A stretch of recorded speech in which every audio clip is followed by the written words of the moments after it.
بسم اللہ الرحمن الرحیم۔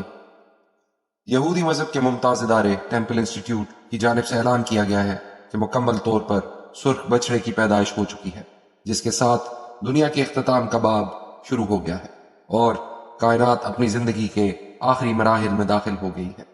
اب یروشلم میں اسرائیل لال بچڑے کی قربانی اپریل کے مہینے میں کیے جانے کے لیے بالکل تیار ہے۔ وہ قربانی جس کے بعد مسجد اقصی کو شہید کرنے کے بعد تیسری مرتبہ ہیکل سلیمانی کو تعمیر کیا جائے گا اور پھر مسیح کا ظہور ہو جائے گا۔ اسرائیل اپنی مذہبی کتابوں کی نشانیاں پوری کرنے کے لیے سرخ بچڑے تلاش کرنے میں کامیاب ہو چکا ہے اور جلد ہی ان بچوں کو قربان کر کے ان کے خون اور راکھ سے تیسرے ہیکل سلیمانی کی بنیاد رکھی جانے والی ہے،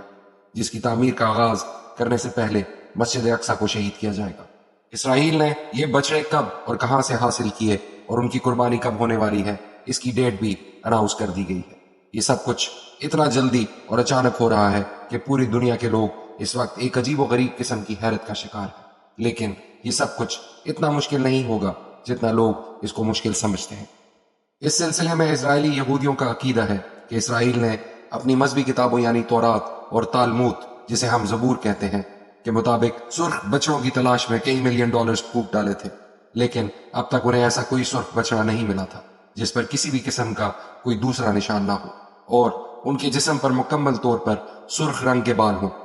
آج سے 6 ماہ پہلے ٹیکسس یعنی امریکہ کی ایک ریاست کے ایک فارم میں اسرائیل کو ایسے 5 سرخ بچڑے مل گئے تھے جنہیں کئی ملین ڈالرز کے عوض اس فارم کے مالک سے خرید لیا گیا تھا اور انہیں بڑی احتیاط سے اسرائیل منتقل کر کے انتہائی سخت سیکیورٹی میں ان کی دیکھ بھال شروع کر دی گئی تھی۔ ان بچڑوں کو قربان کر کے ان کے گوشت کو جلایا جائے گا اور ان کے خون اور گوشت کی راکھ کو اکٹھا کر کے ہیکل سلیمانی کی بنیادوں میں بھرا جائے گا۔ قرآن کریم کی سورہ بنی اسرائیل میں ایسے ہی سرخ بچڑے کا ذکر ملتا ہے جو ایک قتل کی تحقیقات کے لیے اللہ رب العزت نے ان سے قربان کر دینے کے لیے کہا تھا۔ یہی وجہ ہے کہ یہودیوں کے نزدیک سرخ بچڑا نہایت مقدس اور انتہائی اہمیت کا حامل ہے۔ ان کے عقیدے کے مطابق جب تک ایسے سرخ بچڑے نہ ملے تب تک ہیکل سلیمانی کی تعمیر شروع کر دینا ایک بدشگونی ہوگی۔ اب جب ان کو ایسے بچڑے مل چکے ہیں تو اگلا کام ہیکل سلیمانی کی تعمیر سے پہلے اس خطے میں موجود فلسطینی مسلمانوں کو مکمل طور پر ختم کر دینے کا تھا، تاکہ فلسطین میں موجود مسجد اقصی کو منہدم کرنے میں کسی بھی قسم کی دشواری کا سامنا نہ کرنا پڑے۔ غزہ کی پٹی سے تمام مسلمانوں کو رفح کراسنگ کی جانب دھکیل دیا گیا ہے اور مصر رفح بارڈر کھولنے پر تیار نہیں ہے۔ مصر کا خیال ہے کہ یہ فلسطینی پناہ گزین مہاجرین مصر کی معیشت کے لیے ایک بہت بڑا دھچکا ثابت ہوں گے اور وہ اسی وجہ سے انہیں اپنے ملک میں جگہ نہیں دینا چاہتا۔ رفح میں ہر طرف سے محصور یہ فلسطینی مسلمان اب اسرائیل کے رحم و کرم پر ہیں۔ ایک جانب مصر کا بارڈر ہے تو دوسری جانب سمندر، اور دو طرف سے ان کو اسرائیلی فورسز نے گھیرا ہوا ہے۔ چونکہ یہ آپریشن غیر انسانی ہوگا اور اس کے نتیجے میں محض فلسطینی مسلمان کی نسل کشی ہوگی، اس لیے امریکہ بھی اس کھلے عام دہشت گردی کی اجازت دینے میں ہچکچا رہا ہے۔ امریکہ نے اسرائیل کو وارننگ دی ہے کہ اگر رفح میں کسی بھی قسم کا آپریشن کیا گیا تو امریکہ اس سلسلے میں کسی بھی قسم کی مدد نہیں کرے گا۔ اس کے ساتھ ساتھ دنیا کے تقریباً تمام ممالک رفح میں اسرائیلی آپریشن کو غیر انسانی اور دہشت گردانہ فعل قرار دے رہے ہیں، لیکن اسرائیلی حکومت کو اس سے کوئی فرق نہیں پڑتا۔ اسرائیلی حکومت واضح الفاظ میں کہہ چکی ہے کہ اگر دنیا کا کوئی بھی ملک ہمارے خلاف کھڑا ہو جائے تب بھی ہمیں اس سے کوئی فرق نہیں پڑتا اور ہم رفح میں آپریشن ضرور کریں گے۔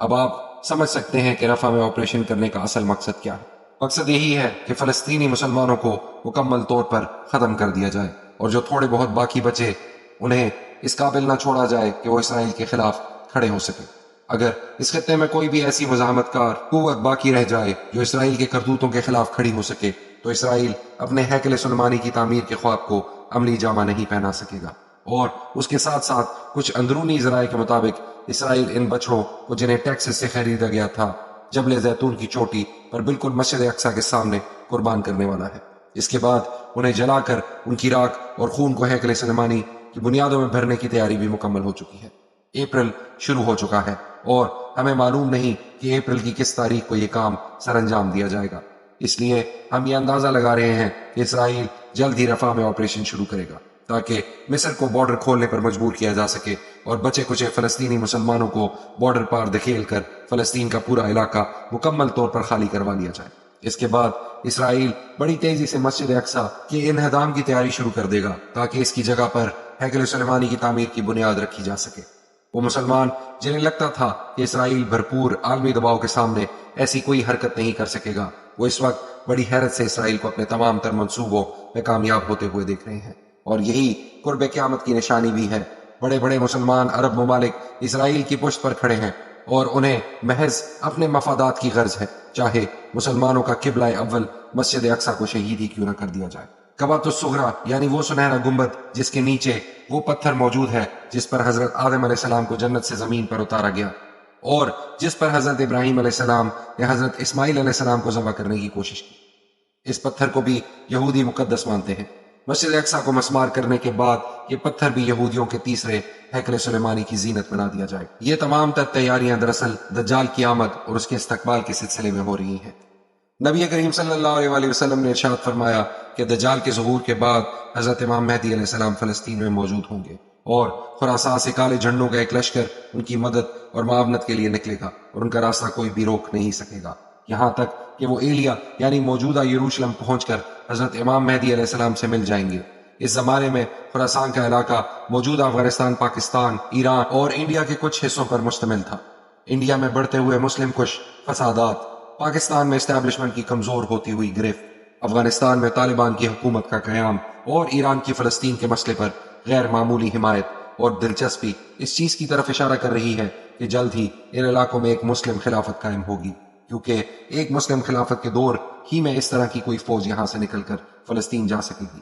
اسرائیل اپنے تمام منصوبوں کو پورا کرنے کے لیے بڑی تیزی اور تندہی سے کام لے رہا ہے، اور اب دیکھنا یہ ہے کہ دنیا کے یہ دیگر ممالک جن کی جانب احادیث میں اشارہ کیا گیا ہے یہاں سے کب کوئی فوج نکلے گی اور حضرت امام مہدی علیہ السلام کا ظہور کب ہوگا۔ اللہ سے دعا ہے کہ وہ ہمیشہ ہمیں حق کی جانب نگران رکھے اور حق کا ساتھ دینے کی توفیق عطا فرمائے، آمین۔